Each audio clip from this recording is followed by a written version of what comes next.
Welcome back, everybody, to Amazing Model Cars. And real quick before we get into this video, I just have a question to ask. So I was looking at my YouTube analytics and realized my average view duration is about a minute. And I was just wondering why that is. So if you're one of those people that clicks on the video and then doesn't watch all the way through, please comment down below why, so I can work on making the videos more entertaining and making you want to stay till the end. Today's video is a review of this 1/18th Lamborghini Aventador Roadster made by Autoart. Go through the normal review and then I'll show what's really cool about this car at the end of the video. So yeah, let's get right into it. This car, hands down, is definitely my favorite car in my collection, and for very good reason. When we look at the front, we have the perfectly detailed Lamborghini badge right there, the real intakes, and then the perfectly replicated headlights with the little bulb, the Y, and all the tiny LEDs.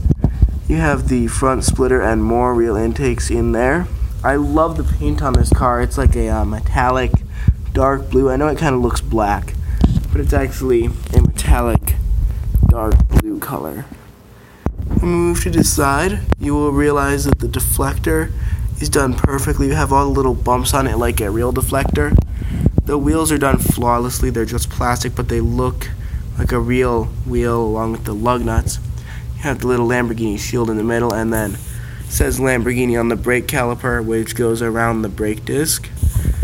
You move over here, you have another real intake there, and then the massive side intake that's on most supercars nowadays.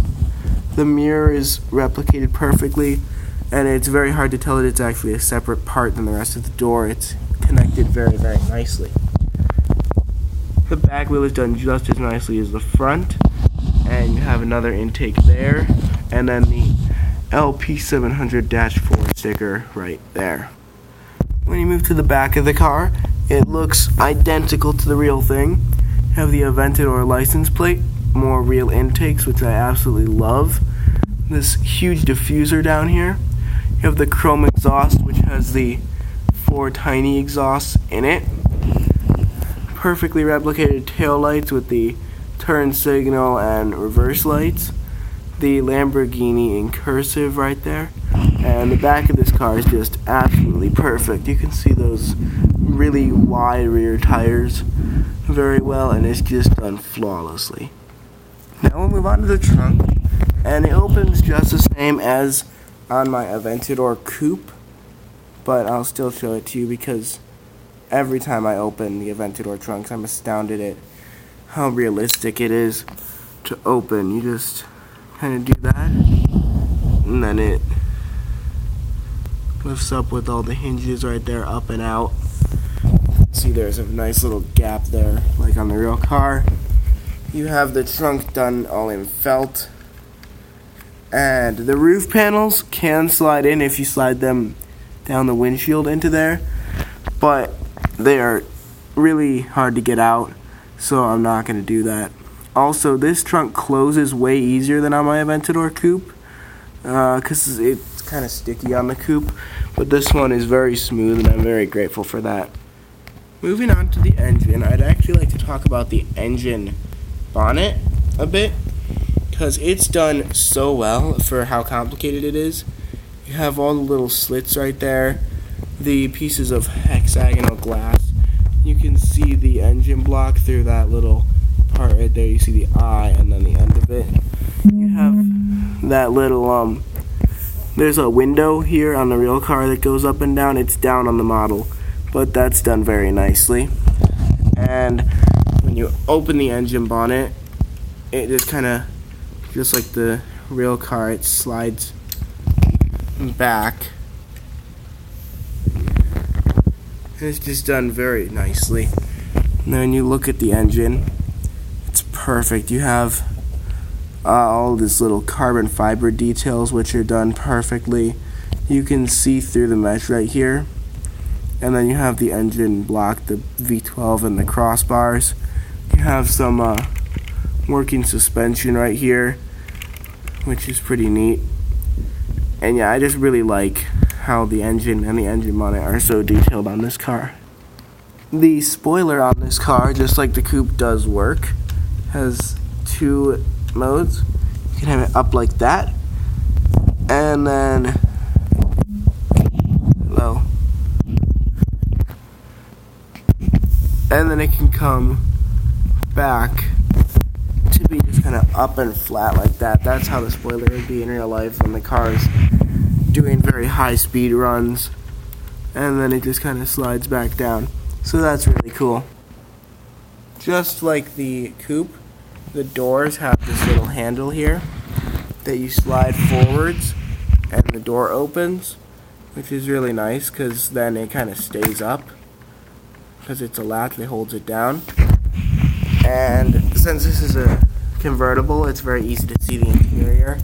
You have a Aventador on the door sill right there. You have the seat belts, and then you have this nice tan interior, which is done very well compared to the real car. You have the steering wheel perfectly replicated, whole center console, the red start button, seat buckles. You have the seats right there, which are done very nicely. You have Lamborghini on the dash on the passenger side, and just the whole interior is done very, very well. Nothing to complain about there.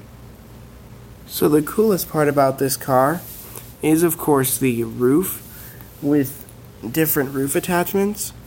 You have these little wind deflectors that come with the real car. I've never actually seen anybody with an Aventador Roadster that puts these on because, well, they're pretty ugly. But it does come with them, which is pretty neat because they are a feature of the real car. But as you can tell, the car definitely does not look good with them. So I don't put them on there even when the roof is off, even though you're kind of supposed to. But I just don't see the reason in putting something that doesn't look good on a model that looks amazing. And then you have the actual roof panels themselves, which are done in metal, and they have like this cool texture on the bottom, which would be like a roof, and they're put on very, very nicely. You'll see one of them has this little lip here because you have to go on in a certain order. So the passenger one goes on first. You'll see, just like the real car, there's a little latch there, and then the red little lever that you would pull to get it off. The mirror is very bright. So yeah, you kind of take the roof panel and you slide these 2 little sticks into the holes up there, and then it's kind of problematic sometimes. I might have to open the door. There you go. Did it go in? It did go in. So then it kind of goes on like that. And then the driver's side goes on over that one. It's very hard to do.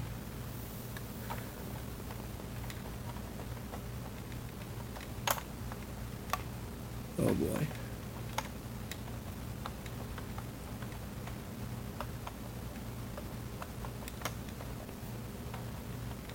Technical difficulties going on.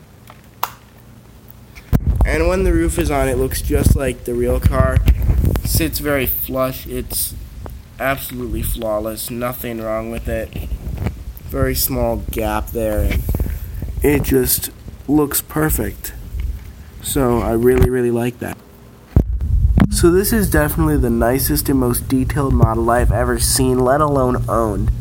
And I would recommend this to any collector that really wants to up their collection, except for the one problem, the price of this model. It is flawless and perfect in every way. But the cheapest I've been able to find one in this color is $700. This was a graduation gift, so I don't know how much it cost, this particular one, but I know they're getting up to like $950, and that's absolutely insane for a 1/18th model, and they just keep climbing every day, because I checked the prices of them, and they're really expensive. So I don't know that I would recommend buying it, because it's almost $1,000 for a model car. But if you don't take into account money, it's definitely worth it. So thank you for watching. Make sure to like, subscribe, and comment for what kind of content you want to see on the channel. And I will see you next week on Amazing Model Cars. Goodbye, everyone.